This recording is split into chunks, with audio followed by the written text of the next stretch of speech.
49 అంటే సంతానం, 49 అంటే సంతోషం. 39 ఆంధ్రప్రదేశ్ తెలంగాణ.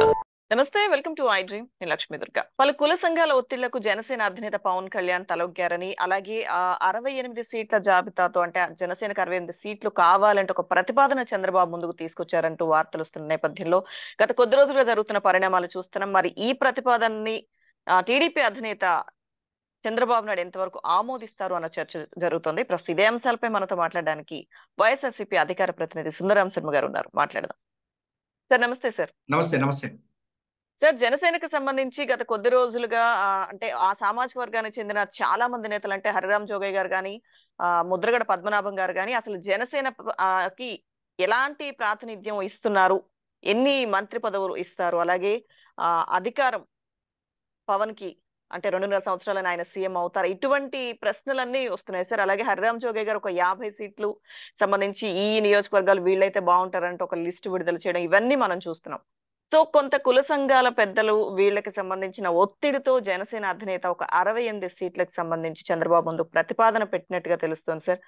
ఎంతవరకు ఇది టీడీపీ ఆమోదించే అవకాశాలు కనిపిస్తున్నాయి సార్? అసలు ఏం జరగచ్చు అంటారు? అంటే మనం గనక చంద్రబాబు నాయుడు గారు జైల్లో ఉన్నప్పుడు పవన్ కళ్యాణ్ గారు కలిసి ఆ తర్వాత ఆయన బయటికి వచ్చి ఇప్పుడే ఒక నిర్ణయం తీసుకున్నాను, బాబు గారికి సపోర్ట్ చేయాలనుకుంటున్నాను, ఆయన చాలా ఇబ్బందుల్లో ఉన్నాడు, ఇది అక్రమ అరెస్టు అని చెప్పారని ఎవరితోటి సంప్రదించకుండా తెలుగుదేశం జనసేన కలిసి వెళ్తుంది, భారతీయ జనతా పార్టీ వచ్చినా రాకపోయినా కూడా వెళ్ళేటట్టుగా మాట్లాడేటప్పుడే ఒక రకంగా పవన్ కళ్యాణ్ గారు పొలిటికల్ గా పెద్ద తప్పు చేశారు.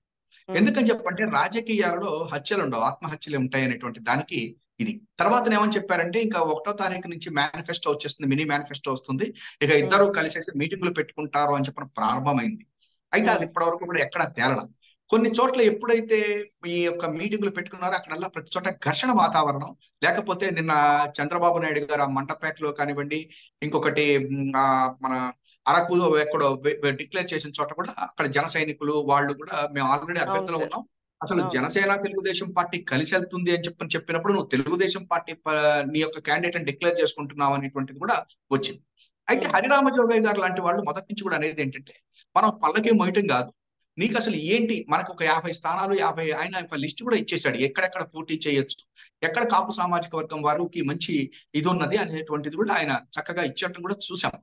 అయితే మన పవన్ కళ్యాణ్ గారు ఏమనుకున్నారంటే ఇవన్నీ పెద్దగా మనం పట్టించుకోకర్లేదు, తన వెనక ప్రజలు వచ్చేస్తారు, కాపు సామాజిక వర్గం తన వెంబడే ఉంటుంది అనుకుని కొంత ముందుగా నన్ను గనక ఎదిరిస్తే వాళ్ళని వైఎస్ఆర్ వాళ్ళ కోవట్ల కింద చేస్తాను అట్లా అని మాట్లాడాడు. దాని మీద కూడా చాలా వ్యతిరేకత వచ్చింది సామాజిక వర్గంలో కానీ ఇద్దరు. ఎందుకంటే అటువంటి నియంత్రపు పోకడలు ఎట్లాగా, మేమంతా కూడా పార్టీకి కష్టపడుతున్నటువంటి వాళ్ళం, మీరు ఏదైనా నిర్ణయం తీసుకోవచ్చు, కానీ అసలు నేను కోవట్లు అని చెప్పిన ముద్రేస్తాననే దానికి వచ్చాక కొంత పవన్ కళ్యాణ్ గారు కూడా తగ్గటం మనం చూసాం. అయితే ఇవాటి రోజున లోకేష్ గారికి ఎప్పుడైతే చంద్రబాబు గారికి ఇవ్వబోతున్నామో అది ఆయన, రెండోది ఏమన్నా అట్లీస్ట్ ముఖ్యమన్నా ఇస్తారని చెప్పంటే అది కూడా పాలిట్ బ్యూరో తెలుగుదేశం పార్టీ డిసైడ్ చేస్తుందన్న తర్వాత జన సైనికులకి కొంతవరకు అర్థమైంది ఏంటంటే మన పవన్ కళ్యాణ్ గారు అటు ఇటుగా కొంత చంద్రబాబు గారి దగ్గర మరి ఎందుకు ఆయన కొంత లొంగిపోయాడా అనేటువంటిది వాళ్ళలో వచ్చింది. ఆ వచ్చిన తర్వాత జరిగినటువంటి విశాఖపట్నం వచ్చినప్పుడు కూడా ఇక పవన్ కళ్యాణ్ గారు ఎటువంటి సభలు జరపరు, ఓన్లీ ఇన్సైడ్ మీటింగ్స్ ఏవో జరుపుకుని ఆయన ఒక 15 రోజులు ఇంత ముందు తిరిగారు, వెళ్ళిపోయారు తప్ప తెలంగాణ ఎలక్షన్స్ వాటి దగ్గర నుంచి ఆయన ఎక్కడ కూడా బహిరంగ సభలకి రాదు. ఎందుకంటే విశాఖపట్నం బహిరంగ సభ ఏదైతే ఉందో అక్కడ కూడా ఫెయిల్ అయింది. అందుకని ఆయన చెప్పారు 500 మంది ఉన్నా కూడా వస్తాను నేను, నాకు జనం ముఖ్యం కాదు అని చెప్పుకునే పరిస్థితికి వెళ్ళారు. దానికి కారణం ఏంటంటే జన సైనికులు వాళ్ళ ముఖ్యమంత్రి గానో లేకపోతే ఇంకోటో పవర్ షేరింగ్ ఇవన్నీ కూడాను పవన్ కళ్యాణ్ గారిని కోరుకుంటున్నారు. అంతేగాని పవన్ కళ్యాణ్ గారు వెళ్ళిపోయేసేసి నాకు ఎంతసేపటికి జగన్ గారిని ఇది చేయటమే, గద్దె దింపటమే నా ధ్యేయం అనేటువంటి వాళ్ళతోటి సామాజిక వర్గం కానీ లేకపోతే వాళ్ళు కానీ వెళ్లేందుకు రెడీగా లేదు. ఎందుకంటే ఎవరు ఎందుకు వెళ్ళాలి, అవసరం ఏమొచ్చింది? ఇవాళ రోజున జగన్మోహన్ రెడ్డి గారు కూడా కాపు సామాజిక వర్గాన్ని బ్రహ్మాండమైన పెద్ద పెట్టేశారు. మంత్రులుగా 4 రెట్లుంటే 4 కాపులకు ఇచ్చాడు. ఇవాళ పార్లమెంటు స్థానాలకు కానీ అసెంబ్లీ స్థానాలకి మంచి అవకాశాలు ఇస్తున్నాడు. అటువంటి పరిస్థితుల్లో ఆయన దింపటం కోసం, చంద్రబాబుని ఎక్కించడం కోసం నీ ఎంబడి ఎందుకు వెళ్ళాలి అనేటువంటిది జన సైనికుల్లో లేదా సామాజిక వర్గంలో వచ్చిన మాట మనం బయట చూస్తుంటే మన ఇదిలో కనిపిస్తుంది. కాబట్టి ఇప్పుడు ఏం చేశారంటే మీరు ఇవాళ ఒక 68 మంది తోటి ప్రాబబుల్స్ లిస్ట్ ఒకటి పవన్ కళ్యాణ్ గారు ఆయనకి ఇచ్చారు అనేటువంటిది ఇవాళ వార్తల్లో వస్తున్నది.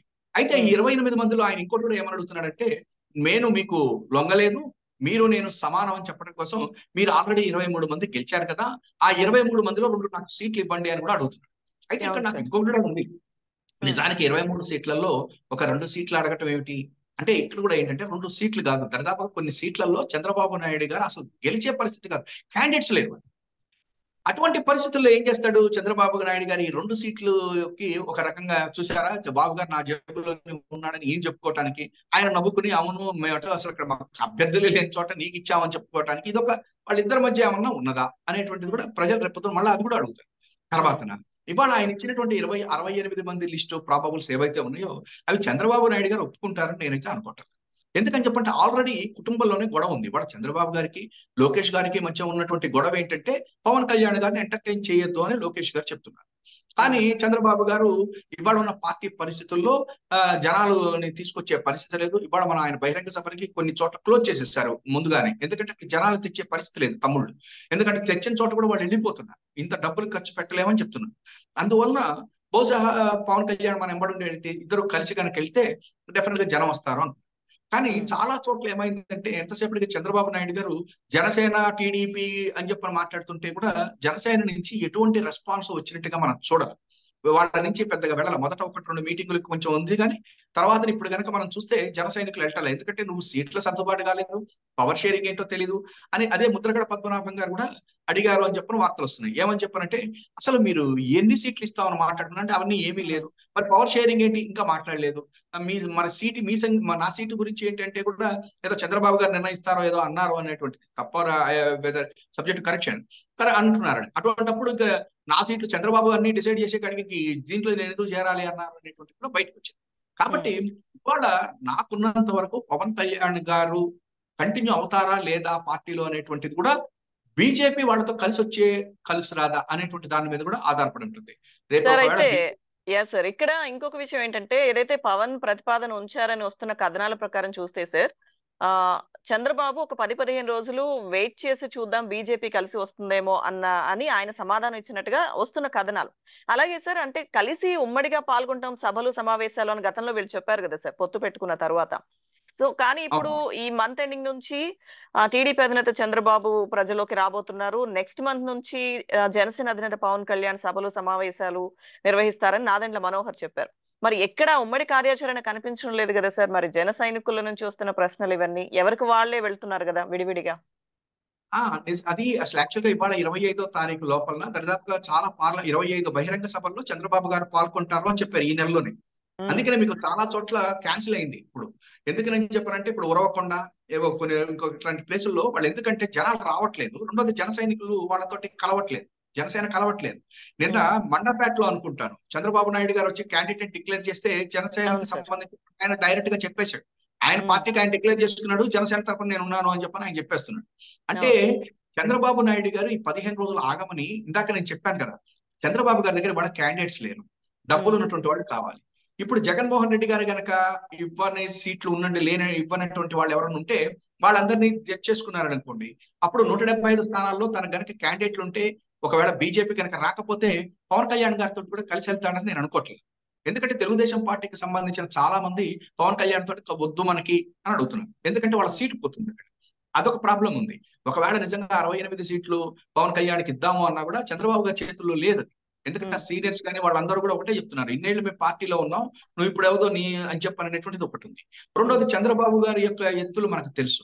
చాలా మంది ఏం చేస్తారంటే తన దగ్గరికి వచ్చినటువంటి వాళ్ళని జనసేనలో చేరండి, అక్కడి నుంచి సీట్ ఇప్పిస్తాను అని కూడా అనేటువంటి అవకాశాలు కూడా ఉన్నాయి. రెండోది పవన్ కళ్యాణ్ గారు కూడా నిన్న గూడూరు లేకపోతే మచిలీపట్నానికి సంబంధించినటువంటి వాళ్ళు లేకపోతే కొన్ని సీట్లని ఆయన కూడా ప్రామిస్ చేస్తున్నాడు అని చెప్పని కూడా చెబుతా ఉన్నారు. కాబట్టి నాకున్నంత వరకు చంద్రబాబు నాయుడు గారు భారతీయ జనతా పార్టీ తనతోటి కలిసి వస్తే మాత్రమే పవన్ కళ్యాణ్ గారితో వెళ్తాడు, లేకపోతే పవన్ కళ్యాణ్ గారిని కూడా ఒక వెనుపోటు పొడిచి పంపించేస్తాడు. అయితే పవన్ కళ్యాణ్ గారికి కూడా ఒక భయం ఉంది. ఇవాళ రోజున చంద్రబాబు గారితో వెళితే ఆయనకి అంతమంది అభ్యర్థుల్ని పెట్టుకోకుండా ఒకవేళ కనుక చంద్రబాబు గారు చెప్పిన అభ్యర్థులు కనుక తీసుకుంటే డెఫినెట్ గా జన సైనికులు ఎదురు. ఎందుకంటే ఇన్ని రోజుల పాటు కష్టపడినటువంటి వాళ్ళకి సీట్లు ఇవ్వకపోయినా, లేకపోతే ఏమన్నా బాగా డబ్బులు ఉన్న వాళ్ళందరికీ నేను సీట్లు ఇస్తాను చంద్రబాబు చెప్పాడు అని అన్నా ఈయన ఇబ్బందుల్లో పడతాడు. కాబట్టి నాకు తెలిసినంత వరకు వీళ్ళిద్దరికి ఇవన్నీ కుదిరి ఇవన్నీ అయ్యేటప్పటికీ అదే జగన్ గారు చెప్పారు కదా, ముందుగానే నేను ఎందుకు డిక్లేర్ చేస్తున్నట్టు వాళ్ళ ప్రజల్లోకి వెళ్ళాలి ఇది అని. ఇక్కడ వీళ్ళకి అభ్యర్థులు లేరు, వీళ్ళిద్దరు కలిసి వెళ్ళే పరిస్థితి లేదు. నాకున్నంత వరకు జనసేన తెలుగుదేశం కలిసి వెళ్తాయని చెప్పని నేను భావించట్లా. జనసేన కనుక ఒకవేళ తెలుగుదేశం తోటి కలిసి కనుక వెళ్తే డెఫినెట్ గా జన సైనికులు ఎదురు తిరుగుతారు, చాలా మందికి సీట్లు రావు. చంద్రబాబు గారి యొక్క పద్ధతిలో కనుక పవన్ కళ్యాణ్ గారు వెళ్తే మళ్ళా 2019లో ఏదైతే జరిగిందో ఈ రెండు పార్టీలకి అదే జరిగేటువంటి అవకాశాలు ఎక్కువ కనిపిస్తుంది. Right sir, thank you sir. Sundaram cinema గారు, థ్యాంక్ యూ.